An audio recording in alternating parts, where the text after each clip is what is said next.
ಬಿಜೆಪಿಯಿಂದ ಉಚ್ಚಾಟನೆಯಾಗಿರುವ ಬಿಜೆಪಿ ಶಾಸಕ ಬಸನಗೌಡ ಪಾಟೀಲ್ ಯತ್ನಾಳ್ ಕಲಬುರಗಿಯ ಚಿಂಚೋಳಿಯಲ್ಲೇ ಉಳಿದಿದ್ದಾರೆ. ಇವತ್ತು ತಮ್ಮ ತಂಡದ ಸದಸ್ಯರು ಕರೆದಿರುವಂತಹ ಸಭೆಗೆ ಗೈರಾಗಲಿದ್ದಾರೆ. ನಾಳೆ ಮತ್ತು ನಾಡಿದ್ದು ಸಹ ಚಿಂಚೋಳಿಯಲ್ಲೇ ವಾಸ್ತವ್ಯ ಹೂಡಲಿದ್ದು, ನಾಡಿದ್ದು ಯುಗಾದಿ ಪಾಡಿಯ ದಿನ ಸಕ್ಕರೆ ಕಾರ್ಖಾನೆ ಉದ್ಘಾಟನೆ ಮಾಡಲಿದ್ದಾರೆ. ಮೇ 7ರಂದು ಅದ್ದೂರಿಯಾಗಿ ಕಾರ್ಖಾನೆ ಉದ್ಘಾಟನೆಗೆ ಪ್ಲಾನ್ ಮಾಡಿಕೊಂಡಿದ್ರು. ಆದರೆ ಬಿಜೆಪಿಯಿಂದ ಉಚ್ಚಾಟನೆಯ ಹಿನ್ನೆಲೆ ಯುಗಾದಿ ಹಬ್ಬದಂದು ಸರಳವಾಗಿ ಸಕ್ಕರೆ ಕಾರ್ಖಾನೆ ಉದ್ಘಾಟನೆ ಮಾಡಲಿದ್ದಾರೆ. ಶಾಸಕ ಬಸನಗೌಡ ಪಾಟೀಲ್ ಯತ್ನಾಳ್ ಉಚ್ಚಾಟನೆ ಬಳಿಕ ವಿಜಯಪುರದಲ್ಲಿ ಯತ್ನಾಳ್ ಬೆಂಬಲಿಗರ ಹೋರಾಟ ಜೋರಾಗಿದೆ. ಈಗಾಗಲೇ ಬೆಂಬಲಿಗರು ಪಕ್ಷದ ವಿವಿಧ ಹುದ್ದೆಗಳಿಗೆ ರಾಜೀನಾಮೆಯನ್ನು ಕೊಟ್ಟಿದ್ದಾರೆ. ಇದೀಗ ಶಾಸಕ ಯತ್ನಾಳ್ಗೆ ಪಂಚಮಸಾಲಿ ಸಮುದಾಯದ ಮುಖಂಡರು ಬೆಂಬಲವನ್ನು ಕೊಟ್ಟಿದ್ದು, ಉಚ್ಚಾಟನೆ ವಾಪಸ್ ಪಡೆಯುವಂತೆ ಹೋರಾಟವನ್ನು ಆರಂಭಿಸಿದ್ದಾರೆ. ಇಂದು ಸಹ ವಿಜಯಪುರದಲ್ಲಿ ಪ್ರತಿಭಟನಾ ಮೆರವಣಿಗೆ ಹಮ್ಮಿಕೊಳ್ಳಲಾಗಿದೆ. ಸಿದ್ದೇಶ್ವರ ದೇವಸ್ಥಾನದಿಂದ ಗಾಂಧಿ ವೃತ್ತದವರೆಗೂ ಮೆರವಣಿಗೆ ನಡೆಸಲಿದ್ದಾರೆ. ಮಾಜಿ ಸಿಎಂ ಯಡಿಯೂರಪ್ಪ ಹಾಗೂ ವಿಜೇಂದ್ರ ವಿರುದ್ಧ ಪಂಚಮಸಾಲಿ ಮುಖಂಡರು ಈಗಾಗಲೇ ಆಕ್ರೋಶವನ್ನು ವ್ಯಕ್ತಪಡಿಸಿದ್ದಾರೆ. ಬಿಜೆಪಿಯಿಂದ ಶಾಸಕ ಬಸನಗೌಡ ಪಾಟೀಲ್ ಯತ್ನಾಳ್ ಉಚ್ಚಾಟನೆಗೆ ಭಾರಿ ವಿರೋಧ ವ್ಯಕ್ತವಾಗ್ತಾ ಇದೆ.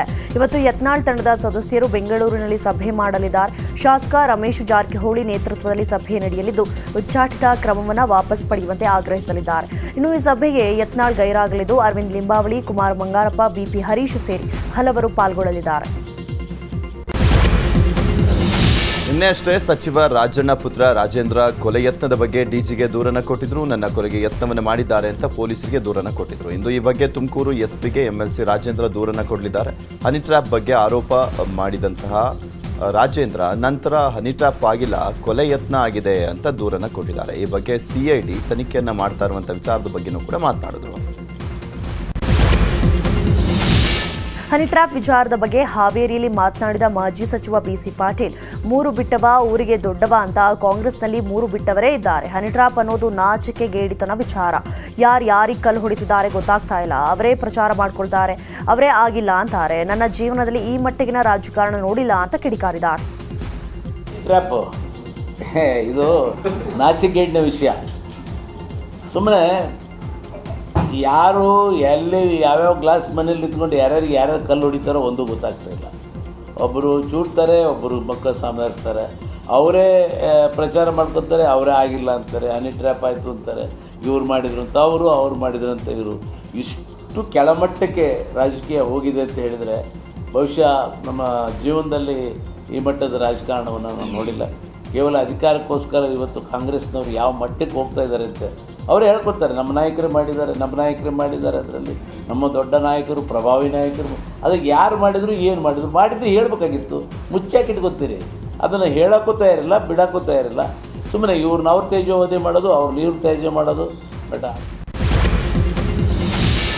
ರಾಜ್ಯದ ಜನರ ಮೇಲೆ ಸರ್ಕಾರದ ಬೆಲೆ ಏರಿಕೆ ಪ್ರಹಾರ ಮುಂದುವರೆದಿದೆ. ಮೆಟ್ರೋ ಬಸ್ ಟಿಕೆಟ್ ದರ ಹೆಚ್ಚಳ ಬೆನ್ನಲ್ಲೇ ಈಗ ಹಾಲು ಮತ್ತು ವಿದ್ಯುತ್ ದರ ಹೆಚ್ಚಳವಾಗಿ ಪ್ರತಿ ಲೀಟರ್ ಹಾಲಿನ ದರ 4 ರೂಪಾಯಿ ಹೆಚ್ಚಳಕ್ಕೆ ಸಚಿವ ಸಂಪುಟ ಒಪ್ಪಿಗೆಯನ್ನು ಕೊಟ್ಟಿರುವಂಥದ್ದು. ಹಾಲಿನ ದರ 5 ರೂಪಾಯಿ ಏರಿಕೆಗೆ ಕೆಎಂಎಫ್ ಬೇಡಿಕೆಯನ್ನು ಇಟ್ಟಿತ್ತು. ಸದ್ಯ ಈಗ ಕ್ಯಾಬಿನೆಟ್ 4 ರೂಪಾಯಿಗೆ ಸಮ್ಮತಿಯನ್ನು ಕೊಟ್ಟಿದ್ದು, ಏಪ್ರಿಲ್ 1ರಿಂದಲೇ ಹೊಸ ದರ ಜಾರಿಗೆ ಬರಲಿದೆ. ಬೇರೆ ಬೇರೆ ರಾಜ್ಯಗಳಿಗೆ ಕಂಪೇರ್ ಮಾಡಿ ನೋಡಿ, ನಾವು ಭಾಳ ಕಡಿಮೆ ಇದ್ದೀವಿ. ಇನ್ನೂ ಏನೋ ಬೇರೆ ಅದನ್ನು ಏರ್ಸಕ್ಕಲ್ಲಪ್ಪ. ರೈತರನ್ನ ಉಳಿಸ್ಕೋಬೇಕಲ್ರಿ ನಾವು. ಈಗ ನಾವು ರೈತರನ್ನ ಉಳಿಸ್ಕೋಬೇಕಲ್ಲ, ರೈತರಿಗೂ ತೊಂದರೆ ಆಗಂಗೆ ನಾವು ನೋಡ್ಕೋಬೇಕಲ್ಲ. ಉತ್ಪಾದನೆ ನಾವು ಇಳಿಕೆ ಆಗಂಗೆ ನೋಡ್ಕೋಬೇಕಲ್ಲ ನಾವು.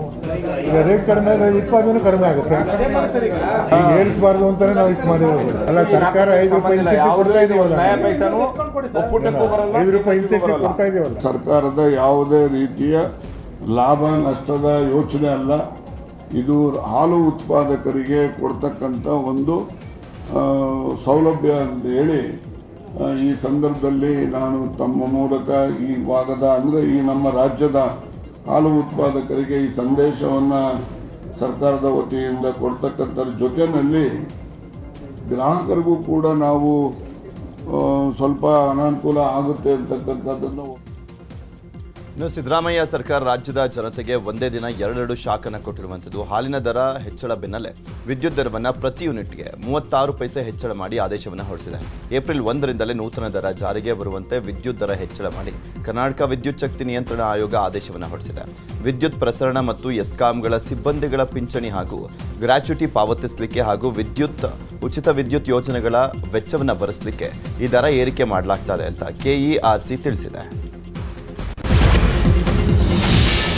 ಒಳ ಮೀಸಲಾತಿ ಕುರಿತು ಡಾಕ್ಟರ್ ನಾಗಮೋಹನ್ ದಾಸ್ ಸಿಎಂ ಸಿದ್ದರಾಮಯ್ಯನವರಿಗೆ ವರದಿಯನ್ನು ಸಲ್ಲಿಕೆ ಮಾಡಿದ್ದಾರೆ. ಬಳಿಕ ಮಾಧ್ಯಮಗಳಿಗೆ ಮಾತನಾಡಿದ ಮಾಜಿ ಸಚಿವ ಆಂಜನೇಯ, ಆಗಸ್ಟ್ 1ರಂದು ಒಳ ಮೀಸಲಾತಿ ಮಾಡುವ ಅಧಿಕಾರವನ್ನು ಸುಪ್ರೀಂ ಕೋರ್ಟ್ ಕೊಟ್ಟಿದೆ.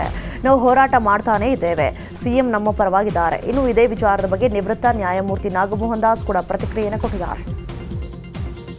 ನಮ್ಮ ಮುಖ್ಯಮಂತ್ರಿಗಳಾದಂಥ ಸಿದ್ದರಾಮಯ್ಯನವರು ನಾನು ಬೇಗ ಮಾಡಬೇಕನ್ನೋ ಆಸೆ ನನಗಿದೆ. ಅವ್ರು ರಿಪೋರ್ಟ್ ಕೊಡಲಿ ಅಂತ ಹೇಳಿದ್ರು. ಅವ್ರು ರಿಪೋರ್ಟ್ ಇವತ್ತು ಕೊಟ್ಟಿದ್ದಾರೆ. ಏನು ರಿಪೋರ್ಟ್ ಕೊಟ್ಟಿರೋದು ಗೊತ್ತಿಲ್ಲ. ಇಲ್ಲ, ಕಣ್ಣೊರೆಸೋ ಪ್ರಯತ್ನನೇ ಇಲ್ಲ. ಇನ್ನೊಂದು ಕೇಳ್ರಿ, ಈ ಒಂದು ಒಳ ಮೀಸಲಾತಿ ಅನುಷ್ಠಾನ ಆಗುವವರೆಗೂ ಬ್ಯಾಕ್ಲಾಗ್ ಹುದ್ದೆಯನ್ನು ತುಂಬಂಗಿಲ್ಲ, ಬಡ್ತಿಯಲ್ಲಿ ಮೀಸಲಾತಿ ಕೊಡಂಗಿಲ್ಲ, 35,000 ಹುದ್ದೆಗಳನ್ನು ಕೂಡ ತುಂಬುವಾಗಿಲ್ಲ. ಈ ಒಂದು ಅವಧಿಯಲ್ಲಿ ಏನಾದ್ರದ್ದು ಏಜ್ ಆಗ್ತೈತೆ ಅನ್ನೋದಾದ್ನಂದ್ರೆ ಈ ಹುಡುಗರು, ಯಾಕಂದ್ರೆ ಈಗ 8 ತಿಂಗಳಿಂದ ಏಜ್ ಆಗ್ತೈತೆ ಅಂದ್ರೆ 1 ವರ್ಷ ಎಕ್ಸ್ಟೆಂಡ್ ಮಾಡಿ. ನಮ್ಮ ಹುಡುಗರು ಇರ್ಬೋದು, ಬೇರೆ ಹುಡುಗರು ಕೂಡ ಇರ್ಬೋದು, ನಿರುದ್ಯೋಗಿಗಳು ಯಾರಿಗೂ ಕೂಡ ತೊಂದರೆ ಆಗಬಾರ್ದು. ಅದರಿಂದ 1 ವರ್ಷ ವಯೋಮಿತಿಯನ್ನು ವಿಸ್ತರಣೆ ಮಾಡಿ.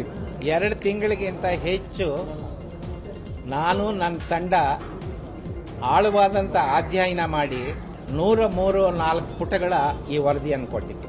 ಇಲ್ಲಿ ತರಾತುರಿ ಅನ್ನೋ ಪ್ರಶ್ನೆನೂ ಇಲ್ಲ. ಸರ್ಕಾರದವ್ರ ಮಧ್ಯಂತರ ವರದಿ ಕೊಡಿ ಅಂತಲೂ ನಮಗೆ ಕೇಳಲಿಲ್ಲ. ನಾವೇ ಸ್ವಇಚ್ಛೆಯಿಂದ ಕೊಟ್ಟಿದ್ದೆ.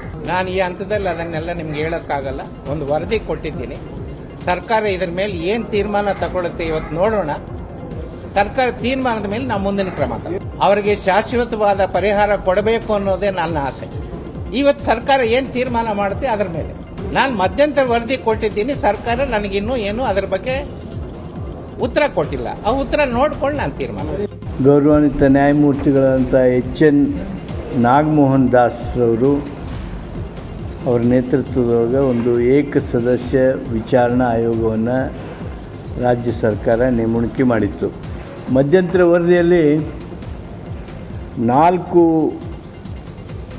ಪ್ರಮುಖ ಶಿಫಾರಸುಗಳನ್ನು ಮಾಡಿದ್ದಾರೆ.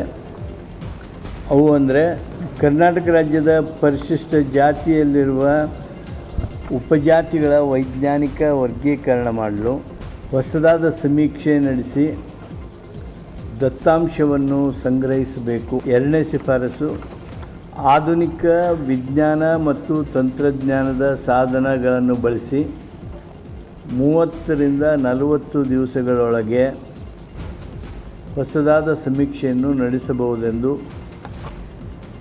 ತಜ್ಞರು ಅಭಿಪ್ರಾಯಪಡುತ್ತಾರೆ. ಬೆಂಗಳೂರಿನಲ್ಲಿ ಮಹಾಲಕ್ಷ್ಮಿ